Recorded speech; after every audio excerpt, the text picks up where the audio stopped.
and welcome to a special episode on The Big Picture with Felix Hawes, dedicated to the life of the late Majesty Queen Elizabeth II.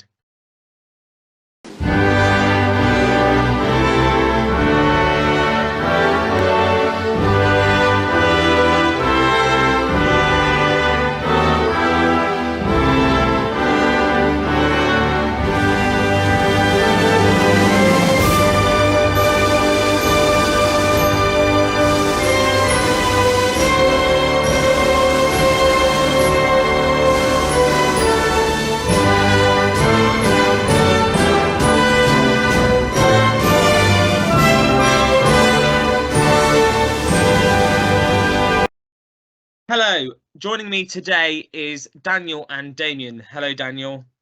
Good morning, Felix. How are you? I'm good, well, I've been better. National mourning, and obviously it's a sad loss for the nation. And hello, Damian. Hello, it's good to be with you. Okay, so this is a special episode. We were originally going to return in October, but in the light of some significant news, perhaps the most significant news in our lifetime, we thought it would be appropriate to do a special on Queen Elizabeth II, who passed away last week on the 8th of September at the age of 96. The Queen was the longest reigning monarch, over 70 years on the throne, and it is believed that 94% of the British population have never known another monarch than Queen Elizabeth II, and a third of Britons have reported that they have met or seen the Queen. That's extortionate statistics. Since the death of the Queen in Balmoral, which is known as one of her favourite places to stay, she has stayed in Edinburgh and now has moved to lying in state in Westminster Hall, where it is expected that between 400,000 and 1 million people will pay their respects in queues as long as 10 miles and perhaps over 30 hours. And I will be included in that when I head down to London tomorrow.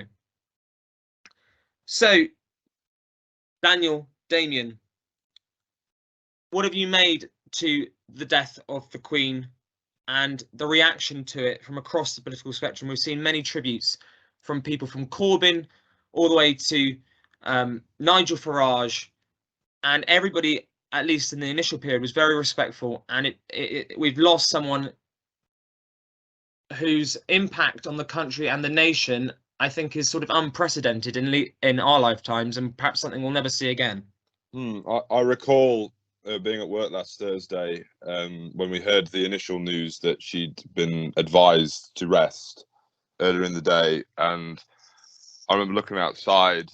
You know, the weather had got wet, the summer had seemingly closed, and the clouds seemed to gather in conspiracy. At which point we were all waiting for the news, which was announced, I believe it was at 6:30 p.m. Yeah, that Her Majesty had passed away. The weather itself seemed to be foreboding of what happened. It was quite an incredible moment. There was definitely a sense of loss that I felt at that time, which I didn't anticipate that I'd feel, because I think that day we were all prepared for the bad news. Those in broadcasting have been sort of given the heads up that, you know, more news was coming and it wasn't going to be good. But I felt a sense of a loss of direction, I suppose, because it was somebody who we'd always known. You know, it's on our money, it's on our stamps. She gives us a sense of place, or had given us a sense of place. So it was very strange with the public mourning. I'm not that much of a fan of how exaggerated it's been. I don't find it particularly British or adult to cry over someone you've never met. I have to be cold and Protestant about that. I thought that was a bit extreme. It reminded me of Diana's funeral as well, which was much of the same. But I'm sure we'll get into it. A lot of that, I think, is the fault of the broadcasters, not of the individuals. Well, it sounds, if you don't mind me saying, Damien, you've taken a leaf out of Peter Hitchens's book by saying that. But I want to echo what Felix said. No, it's great that we've had political unity here from people of all parties, including those that you'd expect perhaps to be somewhat opposed to the monarchy. So it's great they've all been together. I think the reason it's had such a major impact is that I think subconsciously, as our former Prime Minister said, we actually thought she would reign forever. It was like, she's been there for 70 years.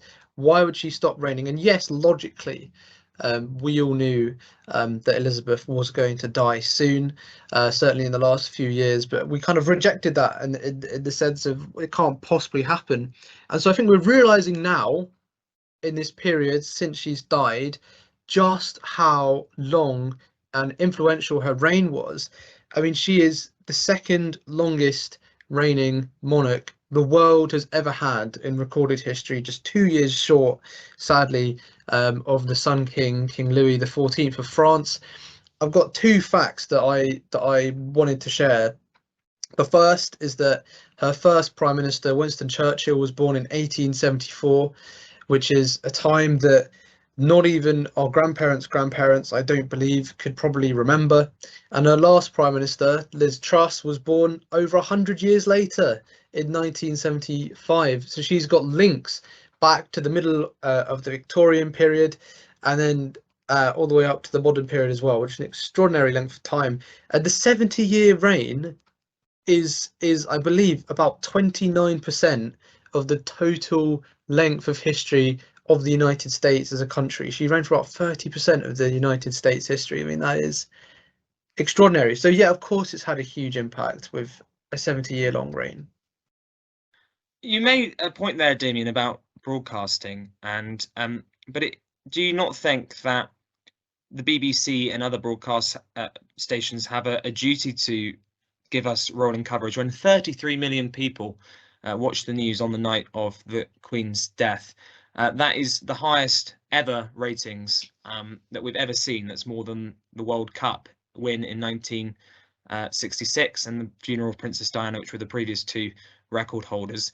And also, something I found interesting was that the BBC received more negative feedback over their coverage of the death of King George VI than they have done over their coverage of Queen Elizabeth II, when you might expect that in a more modern times, when less people think the sovereign is appointed by God and it's more of just a matter of respect than any sort of religious connection, that actually maybe the broadcasters are appropriate in the amount of dedication they have given to the Queen. Well, that is true, but I've talked about this with various people, including Charlie Ray, the former editor of the royal editor of the Sun, and we were discussing the idea that there's a sort of royalist straw man, if you will, that broadcasters try and appeal to out of fear of, you know, getting complaints, as you mentioned, with King George VI, and he also pointed to other tragedies, such as the Hillsborough disaster, which, when people dissented from or showed a different version of events, they were lambasted for. That they're so scared of getting it wrong that all they can do is have, you know, constant coverage, you know, 24/7. Maybe this is me coming from the Protestant reformer angle, but I don't really like being told how to mourn or having it sort of rammed down my throat. I suppose I think up to the proclamation, that was a time to, I think, then opt in after that and choose to watch it, and then cover the funeral, which of course I think should be covered by national broadcasters. Of course it should be, but I don't.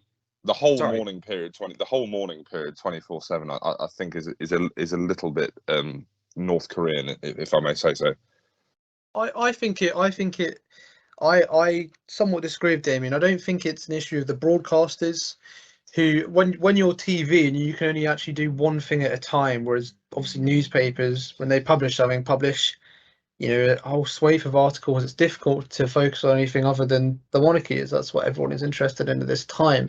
I do think, and it's I don't like saying this, I do think there's a little bit of it's the current thing with this mourning period, in the sense of reading that, you know, in Norwich you're not allowed to put your bicycle in a certain place because of the Queen's death. You're not allowed to go to Centre Parks because of the Queen's death. You're not allowed to, well, like some food banks are closed on Monday, and I think in some ways, in that sense, it's gone over the top, but it has been rightly recognised as a hugely monumental event.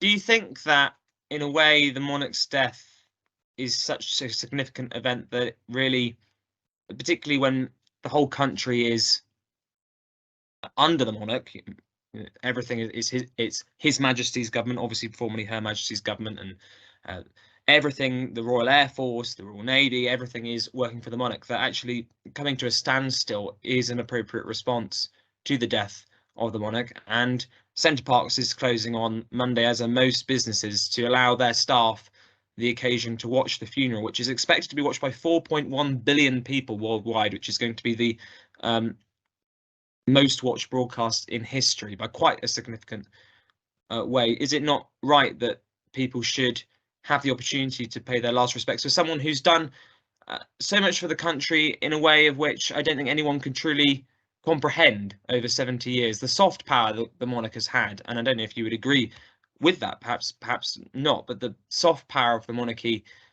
in keeping the UK in a significant position when we've lost power in other ways, is incomprehensible. I think you've got two different things here, actually. You've got what happens on Monday when you've got the funeral, and then you've got a separate thing of, you know, Premier League football fixtures have been cancelled for 2 weekends in a row because they're worried that football fans won't sing "God Save the King" loudly enough. And yet they are linked. I agree they're linked, but they are separate at the same time.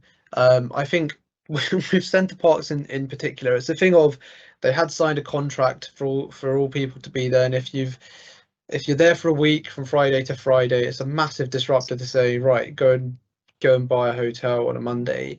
And I also think for food banks, it's a bit of an essential service to a lot of people, and that does come before a funeral. But so it should be treated as a bank holiday, a normal bank holiday, in my view. I think that's the right level of importance. In short answer to your question, Felix, I'd say the answer is no. I think there's something fundamentally un-British about lying around mourning and crying for an extended period of time. We seem to have forgotten the old mantra of carrying on. It was actually the French that invented the phrase in the 1400s, or coined the phrase in the 1400s: "The king is dead, long live the king." This idea that we'd simply carry on with our new monarch rather than laying around, I'm much more attracted to. It's amazing how the French have become more British over the years, and we've become more French. Well, you've heard it here first. The British are becoming more French. So, do you think that it's appropriate that businesses would be shutting on Monday for the bank holiday? As in, you said Centre Parks and food banks, but what about supermarkets? Do you think that's appropriate? Well, I think supermarkets and businesses have become so ruthless in observing national holidays, religious holidays, that I think a return to this, which may have been partially brought on through lockdowns and businesses realizing that they can close for certain periods of time. I'd like to see it again. The French have this in legislation. It's actually legislated that businesses have to close for these holidays. We don't do anything of the sort. I think taking a leaf out of the French Republic's book would be a good idea. But things like Centre Parks, for instance, I mean, I'm not of the middle classes, so I don't particularly care whether or not it stays open or closes, because I won't be going there anyway. Oh, sorry, go on, Damian. But I think, for instance, I know some supermarkets are closing for the day, but then in the evenings they're reopening for people's convenience, and I think that's a fair balance.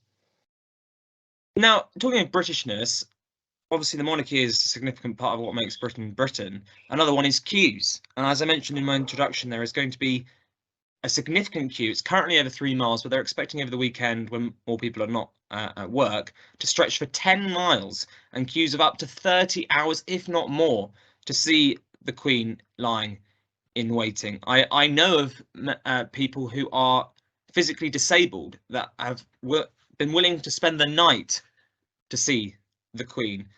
Will you be going down to London to see the Queen? Do you know anyone who is? And what do you make? Are you surprised by the number of people that are going to see the Queen lying in state in Westminster? No, I think Diana's funeral was, and the period after her death was a warm up to this, if not directly comparable. I don't quite understand the mentality of someone that would do that. These are cues that Michael Jackson could only dream of, really, for his concerts in the 80s. I don't understand. I'm a monarchist, but I don't understand this.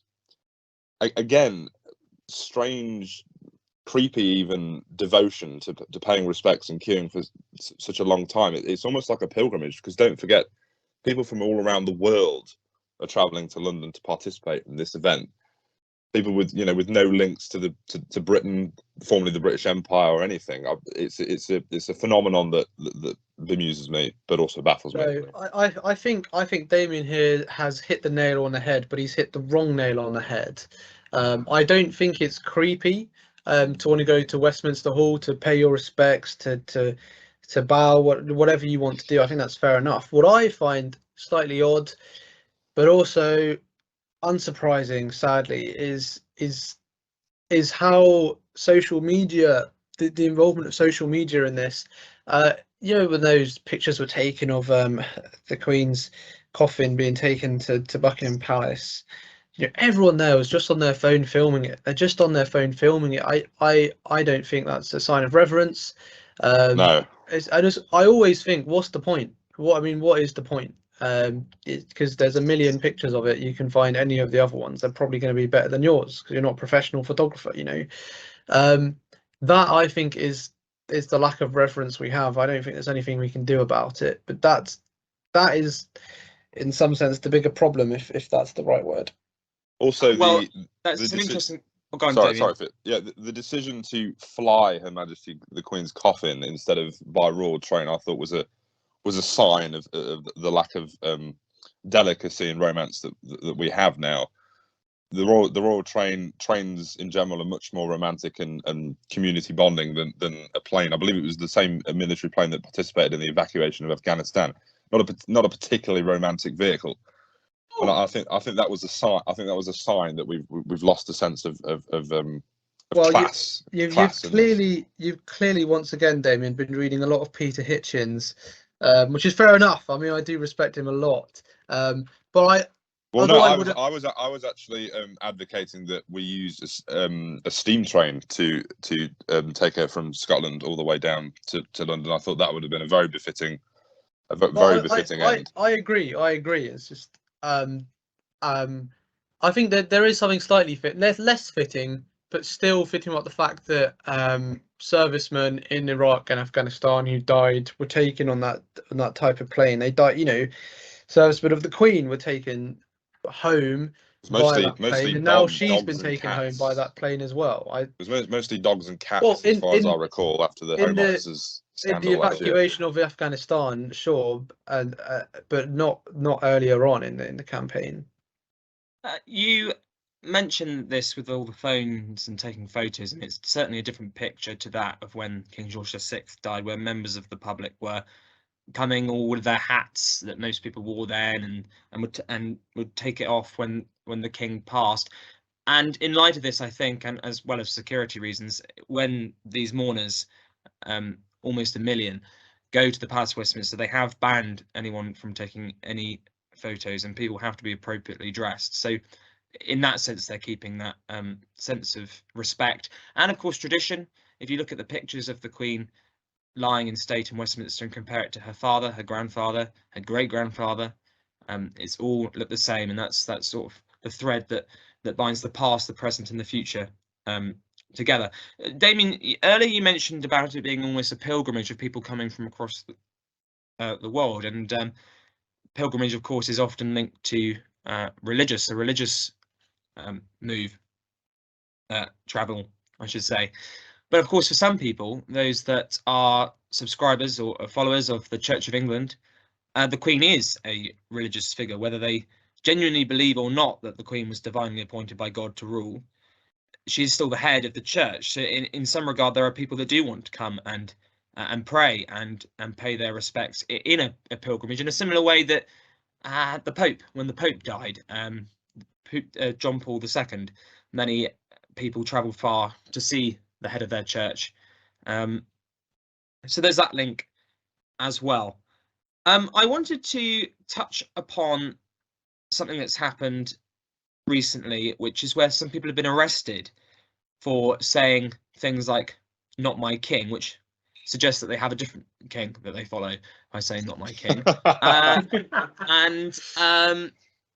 and the heckler of to Prince Andrew during the procession in Scotland. What do you make of this? So this is actually seen a response from across the political spectrum as well, of people who are monarchists and non-monarchists coming together saying, look, we have freedom of speech in this country. But on the other hand, other people are saying that, okay, it's one thing, maybe it's wrong for someone to be arrested at the proclamation of our new king, but it's another thing to heckle at a funeral of someone who, whatever he's done, is mourning the loss of his mother. What do you make of this? There has been a complaint from Republicans that the arrests of people protesting at various royal processions over the last week have been a curtailment of free speech. Almost all of these liberals and those on the left, of course, support the banning of pro-life protests outside abortion clinics in the United States. So they might need to work on their hypocrisy there. It is true that it's a curtailment of free speech, and no one will argue for that more strongly than I. And I've got a great deal of stipulations about the Public Order Act as well. But I think monarchists or royalists, whatever you want to call them, should relax. Just remember the marketplace of ideas. They look incredibly distasteful doing this, immature, opportunist and vulgar. Using a funeral procession to protest about something that they could have the decency to campaign on after Her Majesty the Queen is buried, I think that would be the most tasteful thing to do. Or indeed, participate more intelligently in the democratic process through the Labour Party, through actual institutions. I take some encouragement in seeing how momentum, Me Too / LGBT street tactics have ruined any sense of political seriousness or decency. So much was made of the rising Republican sentiment in the Queen's later years, but we're so far from its peak, which I think was the Charter 88 movement and the early Blair years. Where is this strong Republican movement? Where is it? Well, we've never seen any polls. We've never seen any polls indicate republicanism higher than a quarter of the population. We've never seen it go past 25%. And as you say, republicanism was at its height at the sort of post-death of Diana era. And there are waves that come and go. And when we talk about the future of the monarchy later on in this programme, I'm sure we'll talk more about the future of potential republic. And I mentioned Prince Andrew. Prince Andrew has been seen in public again. There's been misinformation spread online that he is doing royal duties again under the king. That is not the case. What do you think about the decision that Prince Andrew and Prince Harry, both of whom are the only members of the royal family to actually serve on the front line in the military, but they are the only two of the immediate royal family closest to Her late Majesty that were not in military uniform during the procession? Do you think that was the right decision, based on the fact that obviously Prince Andrew is a very controversial figure, and so is Prince Harry, for different reasons? Goodness, that's a difficult question. No, I think it's a shame. I mean, it is obviously to do with the fact that aspect of the Queen's family has now become political. But I don't know the ins and outs of why it happened. I'm sure you might be able to explain that, Felix. But it probably was to show that something has changed with those two members of the family, of the fact that, you know, Harry has become embroiled with leaving the royal family, and Prince Andrew, of course, with his relationship with Jeffrey Epstein. So it's a shame. I suppose I'd like to know further details of why that happened. Well, I'd like to make a point about why the Duke of York title has not been rescinded by the royal family from Andrew. What would it really have been an unnecessary extra step to take to rescind that title? Because as far as I know, with the senior royals, it would actually be the title that would make a councillor of state, not his age or proximity to the actual monarch. I'm not sure on the detail of that, but I don't see why he's been kept in this semi close orbit to the royal family. This man is vile and a liar, and I do not understand why he's still kept, why he's still kept around. I understand that this is his mother, his grandmother, but he's just been covered far too much, and I don't understand why he's not been kept aside. It happened with Prince Philip's funeral as well. He was right there, front of the centre. I don't know if these were editorial decisions to film him, because of course you have to be careful. It could just be that. But this man, as far as I'm concerned, should be nowhere near the royal family or participating in any events. I can explain about many of the things that you've questioned and want to know more about. So the reason why Prince Andrew and Prince Harry were not in military uniform when the others were was that only members of the working royal family are allowed to wear military uniform, and Prince Harry and Prince Andrew no longer work for the monarchy. Prince Andrew is a Councillor of State, which is what many people have been confused about him returning to royal duties. Councillor of State are the spouse of the monarch, which is the Queen Consort Camilla now, and the four oldest, the four adults that are closest in line to succession. So those are over the age of 21. So Prince Andrew is, in terms of adults, he is after Prince William, Prince Harry, and then it's him. Now, if the king is unwell, then one of those council states are permitted to fill in for the king. But it is highly likely, because Prince Andrew has been banned from royal duties, which has been reported that it was our new king that pressured the Queen to do this, is that they would choose the Queen Consort, Prince William, Princess Beatrice, and probably also Prince Harry over him. So he's not doing any royal duties. But if they wanted to change that to properly remove him from being a Councillor of State, that would be a decision made by Parliament, not the King, because it's under the Regency Act of 1937 that decides who is a Councillor of State and who isn't. The decision for him to remain being the Duke of York is one of which I suppose is simply because there isn't really a precedent of removing dukedoms from members of the royal family. I think this would be high time to change that precedent, don't you? Well, I think that we know that the king wants a streamlined royal family, and that he wants to sort of make fewer members of the royal family visible. He wants to focus more on his son, Prince William, his oldest son, and their children, and that for his siblings to sort of step back and no longer be front and center. Prince Andrew is around at the moment because it's the funeral of his mother, and we may see him more at the coronation potentially, but then after that we probably will not be seeing Prince Andrew again until the next funeral or wedding of a member of the royal family. He is not going to be a working royal again, because if reports are true, and of course we don't really know what exactly is true, but if reports are true, it is the king rather, when he was the Prince of Wales, that pressured the Queen into removing the titles of Prince Andrew. Yes, but maybe there is a discussion point on whether or not the Duke of York should be removed from that title should be removed from him. Well, as you said, Felix, only royals that work for the royal family wear military uniforms. I'd suggest putting Andrew and Harry in Bonapartist uniforms, because they do nothing else but work against the royal family. So maybe that's an idea. There we are.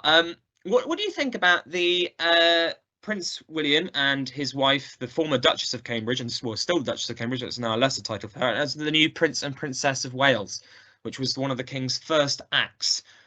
This has caused some disagreement amongst Welsh nationalists because of the history of the title of the Prince of Wales. Even though Wales was subjugated by England 700 years ago, it still felt raw by many of Welsh nationalists, particularly Welsh speakers. Do you think that was the right decision to make Prince William and the Duchess of Cambridge to be the Prince and Princess of Wales? Yes. Well, it's a bit of a strange one, because it does seem to be that the title of Prince and Princess of Wales is essentially given to the highest ranking royal who isn't the monarch. So in that regard, it makes sense. But do they have many connections to Wales? probably not.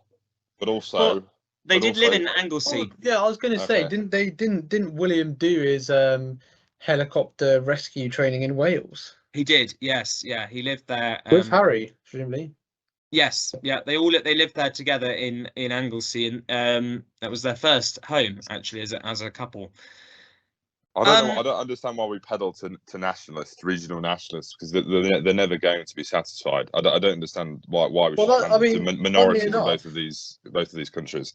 I mean, that's why the title was created in the first place. So it's clearly still doing its job. Do you what we've heard many tributes from politicians from across the spectrum. I mean, as I said in my opening, that even Jeremy Corbyn paid a tribute to the Queen. He's a very well known, maybe one of the most famous politicians that is a Republican. And I did see him in the tributes in Parliament there wearing a black tie when he doesn't often even wear a tie of any colour. What tribute from many of the politicians came to you as one of the best tributes? What were the highlights for you? I think, well, as ever, I think with funeral tributes, it's the ones that are able to show a character, and the only people who could, well, the people who could do that best were Boris Johnson and Theresa May, because they actually knew her on a personal level. It's people that could show her humour, her character, something of who she actually was as a person. The most famous or the most popular example of that was the Theresa May one, where she dropped that cheese, wasn't it? But I remember at the Platinum Jubilee, there was someone who worked for the Queen saying that, oh yes, I used to be with her at Balmoral all the time, and one time he came across some American tourists who didn't recognise the Queen and took some pictures of us, and he just showed the Queen's really fantastic humour there. So those were the best tributes for me. It's amazing how many people, as you mentioned at the start of the show, Felix, who have come and gone since the Queen passed away. I'd love to hear from people that are no longer with us about their experiences with the Queen, because the kind of outpouring that we've seen now has been quite nice to have these sort of personal stories recalled, which wouldn't have been appropriate to do whilst she was still alive. For instance, Harold Wilson, I'm aware, had a very, very close relationship with Her Majesty the Queen, and it would have been lovely to hear his thoughts post-mortem. Yeah, you're right. It would have been, because he was she was close to most of the prime ministers. Some she had a frosty relationship with, like Margaret Thatcher, and some report also Tony Blair. That's not true. That's not true. Well, I think when you're on two sides of ending apartheid, you probably don't see eye to eye on many things. It was one of the few occasions the Queen did intervene. They disagreed over the Commonwealth, yes. So kind of politically in that small realm, they had some disagreements, but outside of that, they did have a good relationship. I mean, do you know which two prime ministers it was that she actually attended the funeral of? It's Winston Churchill and Margaret Thatcher. Yes, but not all prime ministers had state funerals, of course. We must remember that. It's the Times reported, I think it was the Sunday Times, reported that the Queen was once asked, who is your favourite prime minister? And she said, well, the question should be, who is my least favourite prime minister? And they said, well, who's your least favourite? And she said, Mr. Blair, of course. Whether that's true or not, I don't know. But she did. I think prime ministers have said that they have really valued having the Queen, someone to have a soundboard, to have advice, where she'd say things like, oh yes, I know him, or I even know his father. And Theresa May said it was useful because it was one of the only meetings which wasn't leaked to the press of what she was saying. And I think, well, Stephen Fry said that imagine how much better American politics would be if the president had to go and see Uncle Sam every week and had a sort of sense of perspective and was talking to an embodiment of the nation. And it's well, it's going to be very difficult, I suppose, politically speaking, with a new prime minister and a new monarch in the same week. It's the first time that's actually ever happened. But hopefully, sounds like the start to a new sitcom where they move in as roommates or something. Hopefully, Liz Truss will find the value of the king, as many prime ministers have had. Every prime minister also said, you know, how up to date the Prime Minister was with politics and read all her red boxes and knew exactly what was going on. So really an important source of advice. You can't take that for granted. You know, a lot of Republicans in this country think we should get rid of the monarch because he's not useful to politics. Well, you've got to take what the Prime Minister say. They say she's incredibly useful to them. I mean, that is a huge signifier of her importance as a constitutional role.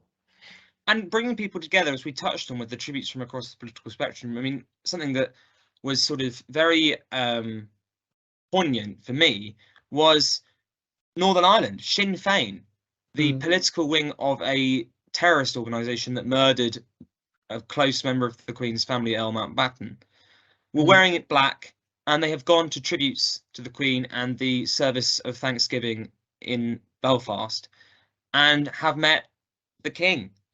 And I think that when the Queen made a visit to Ireland, I think it was in 2011, spoke a bit of Irish, shook hands with Martin McGuinness, it really touched people in Northern Ireland from across from the ultra nationalists all the way to obviously the Unionists who love the monarchy perhaps more than anyone else in the country.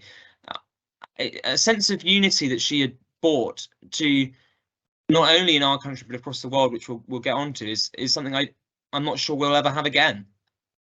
Well, the cynic in me suggests that with the current situation in Northern Ireland and the recent elections, that this is all so they're more likely to vote Sinn Féin in Northern Ireland. That could be an incredibly sceptical way of looking at it, but I am always suspicious of political parties when they do things like this that are completely out of character. I suspect this is just electioneering, but time will tell. Talking of the Queen and the ability for her to be respected worldwide, I mean, I would make the point that the Queen is perhaps the only person Donald Trump thought was better than him, and there were people like. There were tributes from Vladimir Putin, from Xi Jinping. It seems the whole world is united in grief, no matter sort of if they're communist, except capitalist. the New York Times, Felix. Except the New York Times. So I was going to get onto that. Who are making a fuss about the funeral, which costs a taxpayer, I think, 5p for the funeral, compared to inauguration of a president, which happens in their country every 4 years, which costs them $1.60. And that happens every 4 years. So I think they perhaps should have a sense of perspective. But what have you made about the international tributes? Some of the things that have surprised me, perhaps, is that in the US and France, they have the presidents of their countries have ordered all flags to be flown at half-mast until the funeral. I mean, considering the USA has obviously separated from the UK and hasn't had a great relationship with the monarchy at first, but obviously that's changed over the years. That's quite moving. And Biden is coming to the funeral, and no US president went to the funeral of King George VI. And also in France, of course, who are one of the earliest republics in Europe, also flags at half-mast. And in India, a country which has had obviously a history of colonialism from Britain and the monarchy, the Queen's father, King George VI, was the last emperor of India. They had a national day of mourning for the monarch. What do you make to all of this and the international response to the death of Queen Elizabeth II? Well, a lot is made of former colonies being very regretful and angered by British occupations. It's not always the case, and events like this are definitely evidence towards that. I would be, and I am, skeptical of Chinese diplomacy in these areas. They're very, very good at this sort of friendly, soft power. I don't particularly think the CCP is particularly interested in the death of Queen Elizabeth II. I can't imagine it's high on their agenda at their conferences. And also remember that there are now, I believe, 10 Confucius Institutes in the Caribbean, all placed in former British territories, and they have been conducting joint military operations with various Caribbean nations. It's very interesting, I think, that Her Majesty the Queen has overseen 2 changing of the guards. Of course, she was there during the Suez Crisis when America, I suppose, officially became the global hegemon, and may have just made it to the point where China becomes the global hegemon as it furthers its interests in, again, Africa and the Caribbean, places which were formerly parts of the British Empire. I think what you say there about China and the monarchy, I mean, I think perhaps the CCP might be concerned. I don't know, I've not read this, but they might be concerned about the level of mourning going on in Hong Kong about the loss of the Queen. As we know, many of the protests there that were banned, they were carrying the Union flag. For context to our listeners, I might not know that Hong Kong was a British colony until 1997, I believe. Daniel, what was well, to respond to Damian a little bit, I think there's an extent to which this is just what happens when a world leader dies, and you've kind of just got to expect that there's a level of just using it as a kind of way to meet other leaders. I mean, I remember reading during the Cold War, it was very common whenever a leader of the USSR died, you know, all the Western leaders would head to that and use it as a way to basically have a bit of a ton and actually chat and talk to the Cold War, the new Russian leaders. It wasn't really to do with any sort of mourning, but you know, the Queen actually is very popular in the United States. If you look at the countries she's most popular in, I think for some reason, is it Indonesia or Thailand ranks her very highly? It's quite bizarre. She is actually very popular in China. Spain and Argentina are the two countries that don't like her, perhaps unsurprisingly. Funny that. No, yeah, very funny. But no, she met every US president other than Gerald Ford or something absolutely astonishing. And she is this world figure who's met almost everyone famous, from the Beatles to world leaders to just about everything. So it is a bit different to an average funeral, which is why I think you can expect these world leaders to come on Monday, but not to say when Charles dies, whenever he dies. It's interesting, isn't it? There's going to be a huge amount of significant people going to that funeral on Monday. Now the King and formerly the Queen, of course, were not just monarchs of the United Kingdom, but also are monarchs of 14 other countries, all of which have now pledged their allegiance to the King, but some more reluctantly than others. Antigua is planning on holding a referendum on the King in 3 years' time. Interestingly, though, the Prime Minister of Antigua and Barbuda, apologies if I've said that, if I've pronounced that incorrectly, said that he doesn't think there's much of an appetite for the referendum, but is going to hold one anyway if he gets re-elected. In Australia, whose Prime Minister is a Republican, has said that he has no plans for a referendum in Australia, and Jacinda Ardern has also said there are no plans for a referendum on the monarchy in New Zealand. Jamaica has said they would also want to have a referendum. So that's Antigua and Barbuda and Jamaica, which are planning on holding a referendum. Of course, it was only last year that Barbados abolished the monarchy.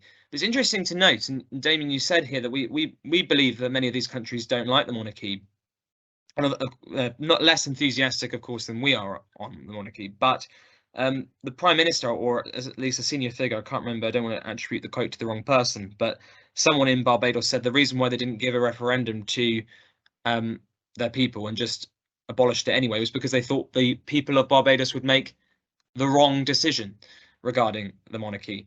What do you think about the future of the monarchy in the 14 other countries of which the King is sovereign of? How long do you think this is going to last, but that he will be the monarch of those countries? I don't think it will last, again, purely because of the cold nature of Chinese soft power. The Bahamas, via the Ministry of Foreign Affairs, has signed a 12 million bilateral agreement with the government of the People's Republic of China. The signing ceremony took place a few years ago. These things take a while to come into effect. The Chinese are just great diplomats. A terrible regime, but fantastic diplomats, and I only think it's a matter of time before these former parts of the British Empire either become allied with China or become part of a American resistance to that.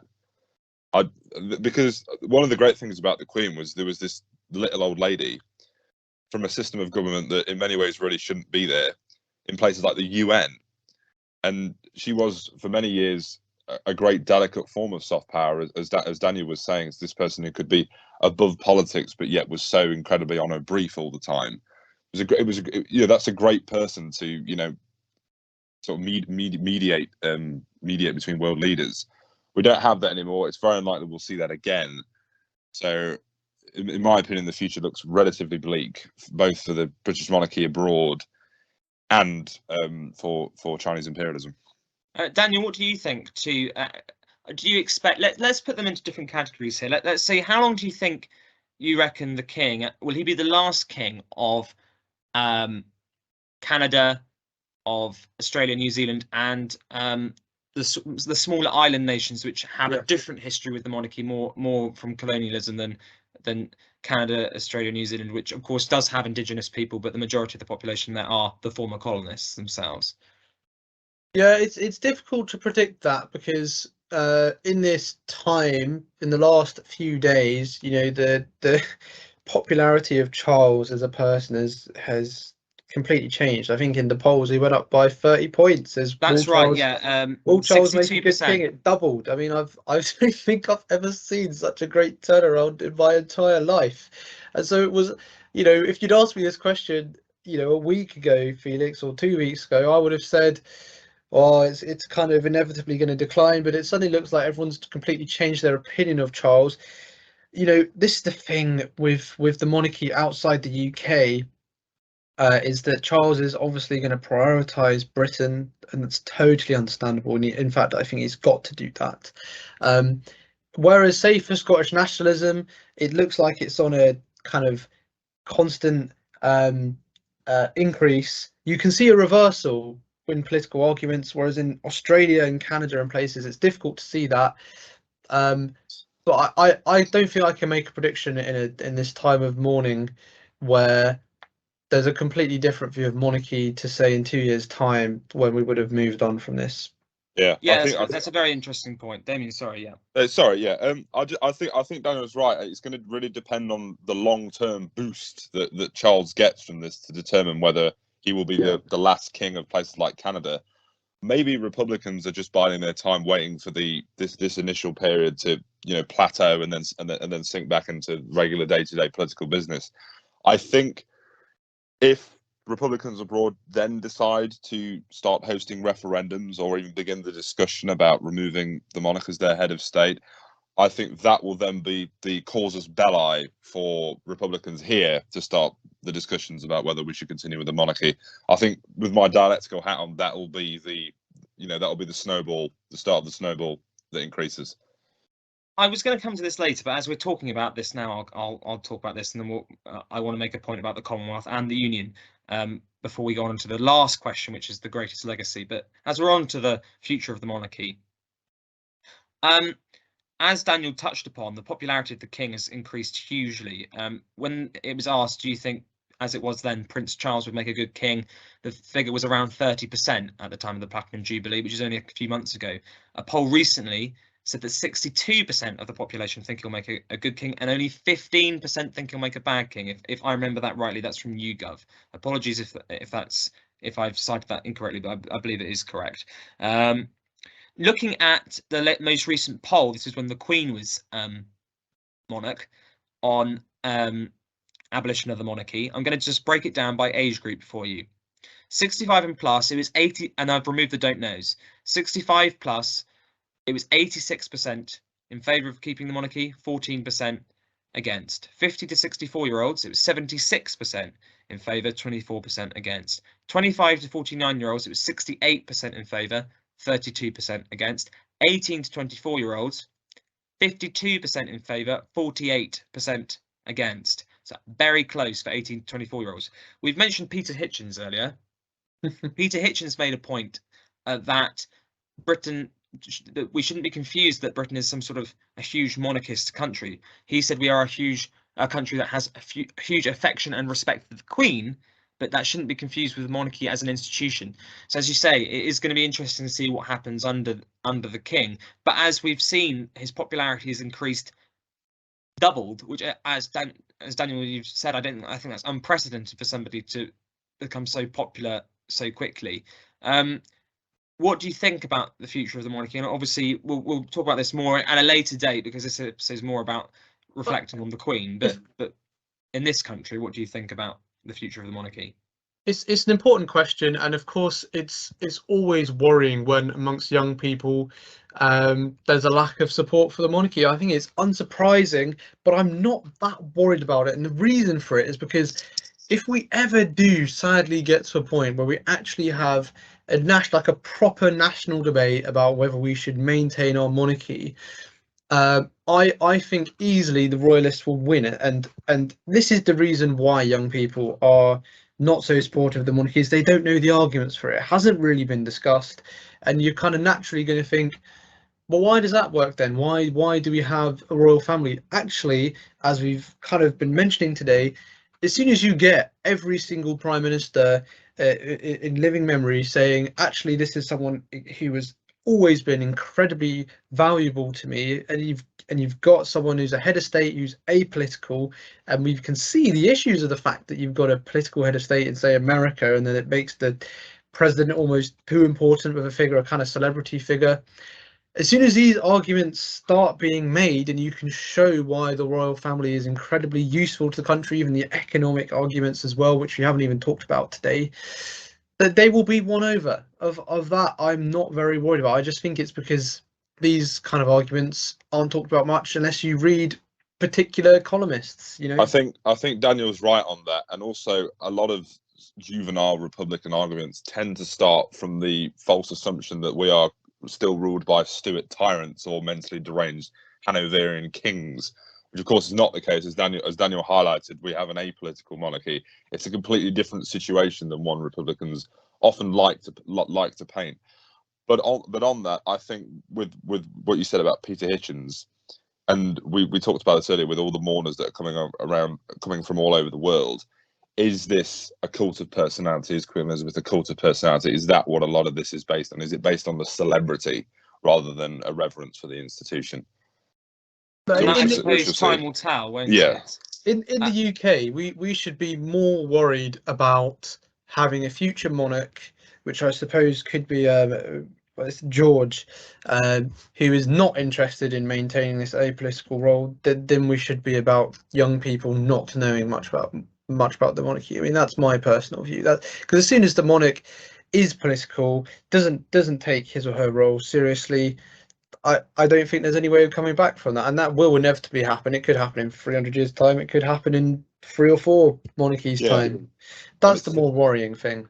And it's preference, I suppose, of how you'd like to see the monarchy in future. But I think with regards to lockdown and the COVID-19 restrictions, it might actually be nice to see the monarch, I think, defend what we've come to learn as an incredibly old country. What we now see as absolute truths.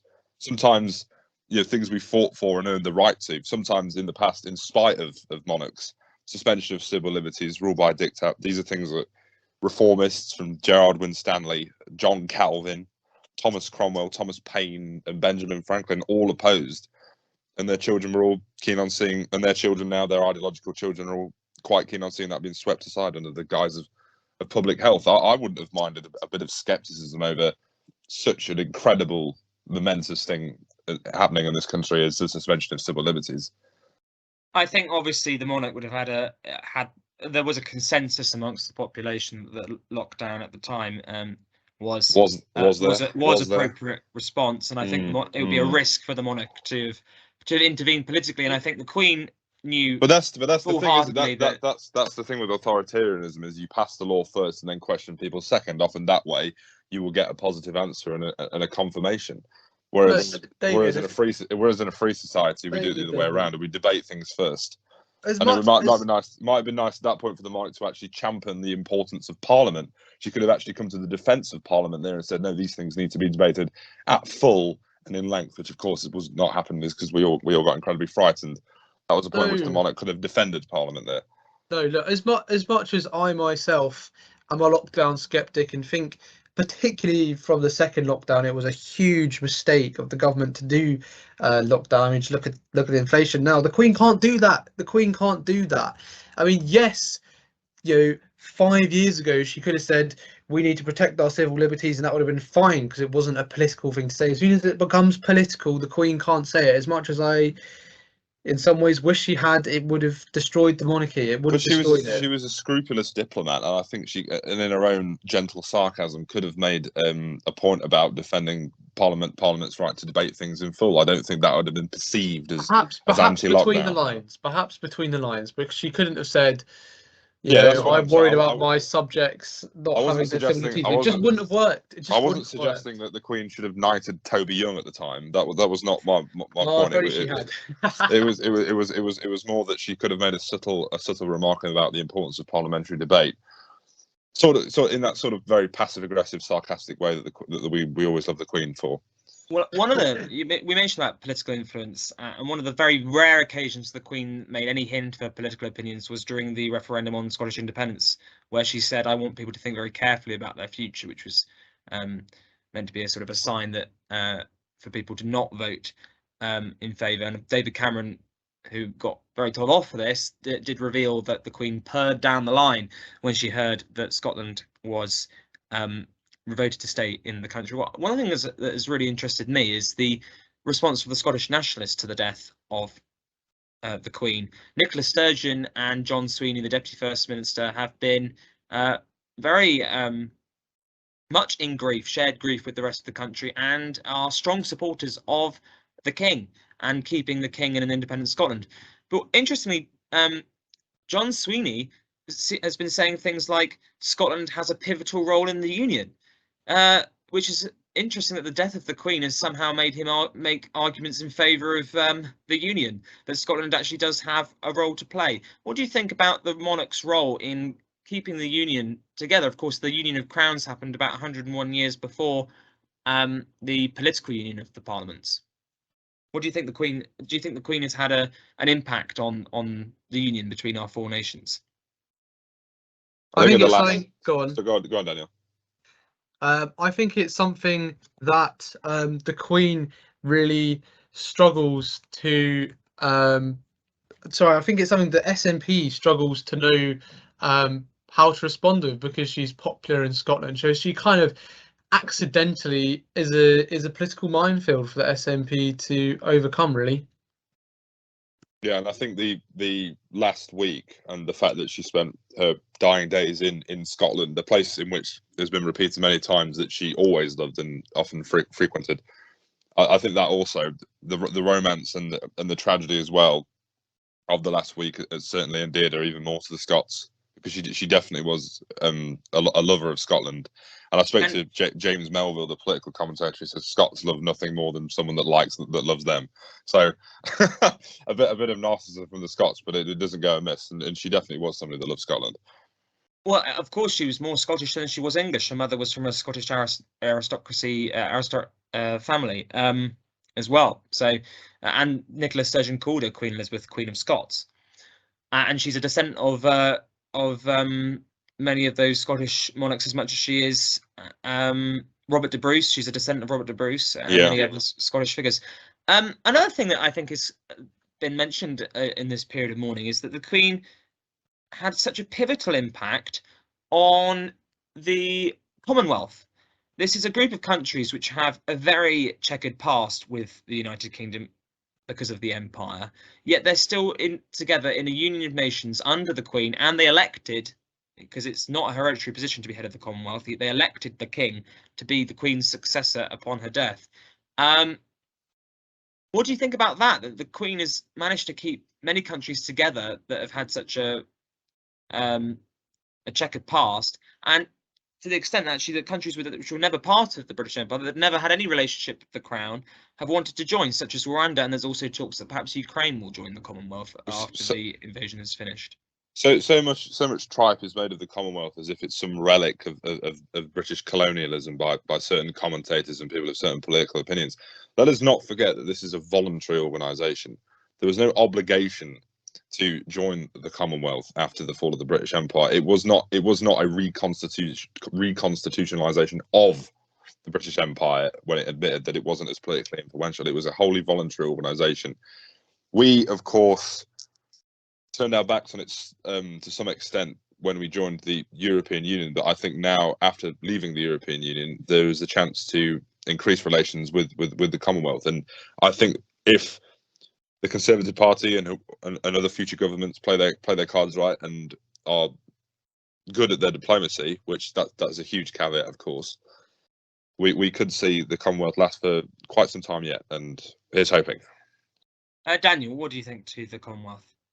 Well, I mean, you have got two Eurosceptics on the show here. I mean, I should admit that, but it is funny that yes, in this time that we've moved away a bit from Europe, the Commonwealth has become important again, and so it's great, really, and kind of part of the legacy of the Queen that she did prioritise the Commonwealth. That's why we have good relationship with the Commonwealth, because the Queen was the best diplomat this country has ever had. Very well put. Well, the last question I've got on this special on Her Majesty Queen Elizabeth II is, what do you think is the Queen's greatest legacy?